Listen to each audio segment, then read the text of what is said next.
Cari matahari di kegelapan malam hari. Bismillahirrahmanirrahim. Assalamualaikum warahmatullahi wabarakatuh. Sahabatku rahimakumullah, mengejar pelangi. Allah Subhanahu wa taala berfirman dalam surat Fatir ayat 27, A'udzubillahi minasyaitonir rajim.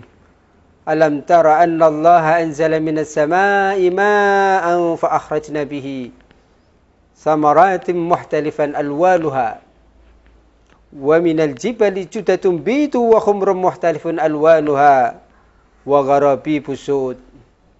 Sahabatku rahimakumullah, pada ayat ini Allah menekankan, tidaklah kamu melihat bahwasanya Allah telah menurunkan hujan dari langit, lalu kamu hasilkan dengan hujan itu buah-buahan yang beraneka macam jenisnya. Dan di antara gunung-gunung itu ada garis-garis putih dan merah yang beraneka macam warnanya. Dan ada pula wa gharabi busud yang hitam pekat. Pelukisan dalam Al-Quran ini yang dalam bahasa sekarang, setelah turun hujan, kemudian Allah jadikan dengan air hujan itu buah yang beraneka. Dan Masya Allah, di pagi harinya ketika matahari menyentuh bumi, tiba-tiba kita bisa melihat ada yang namanya lukisan langit yang luar biasa. Itulah pelangi. Sahabatku rahimakumullah, pelangi adalah simbol harapan. Di masa-masa yang seperti ini, kita tidak boleh putus asa. Kita harus tetap semangat. Kita harus tetap kuat. Warzuqna fil jidda wal istihada wal quwwata wan nasat wa inna fihi minal fitan. Itulah doa yang sering kita sampaikan.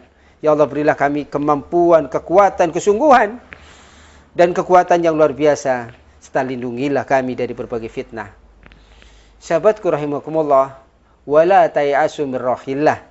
Janganlah kau putus asa terhadap rahmat Allah. Bahkan dalam surat Az-Zumar juga Allah berfirman, la taqnatu min rahmatillah. Janganlah kamu berputus asa dari rahmat Allah. Sahabatku rahimakumullah, saat hujan semalam basahi bumi, rintik-rintik air menenangkan hati, gapai bahagia diri, mengejar pelangi untuk jadi insan yang berarti. Sucikan diri, kendalikan diri, dan ubah diri. Itulah cita-cita kita di hari-hari yang bahagia ini, sahabatku rahimakumullah. Kita tidak boleh putus asa. Kita tidak boleh lemah. Karena kekuatan hakikatnya adalah dari kesungguhan.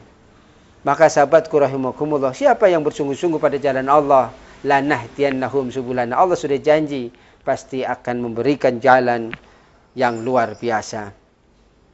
Sahabatku rahimakumullah, banyak kisah-kisah ketika orang yang terjerembab dalam dosa, dalam maksiat, dalam kesalahan, akhirnya dia tersadar bahwa dosa tidak menyelesaikan masalah. Maksiat itu hanya sifatnya kesenangan sementara. Maka sahabatku rahimakumullah, kalimat taqwa misalnya, Allah telah abadikan dalam Al-Quran dengan beraneka makna. Wa alzamahum kalimat taqwa. Ajarkanlah kepada mereka kalimat taqwa. Sebagian mufassirin menafsirkan bahwa kalimat taqwa di sini adalah kalimat tauhid. Ketika Allah berfirman, walau anna ahlal qura amanu wattaqau la fatahna alaihim barakatin minas sama'i wal ard walakin kazzabu fa akhadnahum bima kanu yaksubun. Kalaulah penduduk suatu negeri beriman dan bertakwa, Allah akan bukakan pintu keberkahan yang datang dari langit dan keluar dari bumi. Kata takwa di sini, sahabatku rahimakumullah, ahli tafsir menyebutkan bertobat. Maka ketika sucikan diri, kendalikan diri, dan ubah diri, yaitu dengan bertobat. Bahkan Rasulullah SAW selalu mencontohkan kepada kita, setidak-tidaknya kita bertobat kepada Allah 100 kali dalam sehari.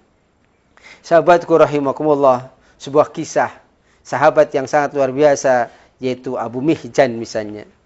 Seorang jagoan di medan perang, tetapi memiliki kecanduan untuk meminum khamar. Beberapa riwayat bahkan menceritakan Abu Mihjan ini lebih dari 4 kali terkena hukuman cambuk 40 jilid akibat kecanduan khamar itu. Berulang kali ia melakukan perbuatan. Tersadar juga dia ingin bertobat. Tapi berulang kali juga terjerumus dalam masalah yang sama. Hingga akhirnya suatu kali terjadi atau pecahlah perang Qadisiyah.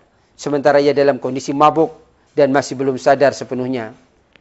Sahabatku rahimakumullah, sehingga cerita Abu Mihjan tetap dibawa oleh panglima perang saat itu, yaitu Sa'ad Malik Al-Waqqas.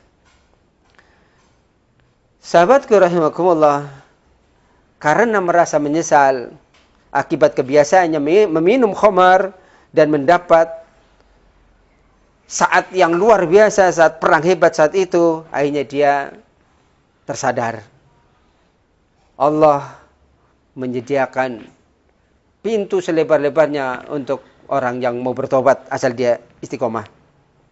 Karena itu ada 3 hal, sahabatku rahimakumullah, untuk bersama-sama kita ketika kita terjerumus dalam berbagai macam persoalan, terutama yang menjerumuskan kepada maksiat dan dosa.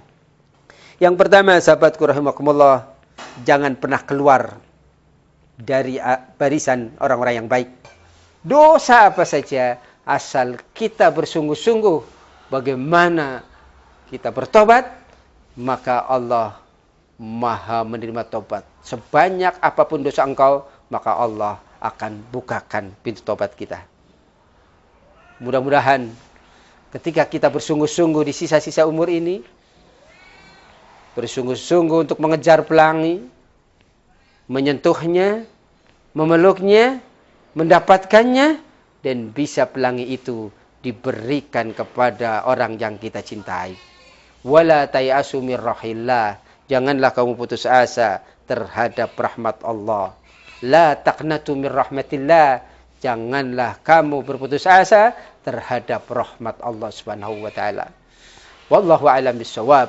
Nasr minallah wa fathun qarib wa basyiril mu'minin. Assalamualaikum warahmatullahi wabarakatuh.